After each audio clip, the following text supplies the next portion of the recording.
လောကမှာလူတိုင်းတော့စိတ်ရှိကြတာပဲ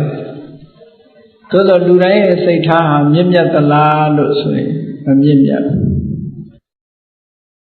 ကိုယ့်ကိုဆန်းစစ်ကြည့်ရမယ်ဒါစိတ်ထားမြင့်မြတ်တယ်ဆိုတာဘယ်လိုဟာမျိုးမှစိတ်ထားမြင့်မြတ်တာလဲ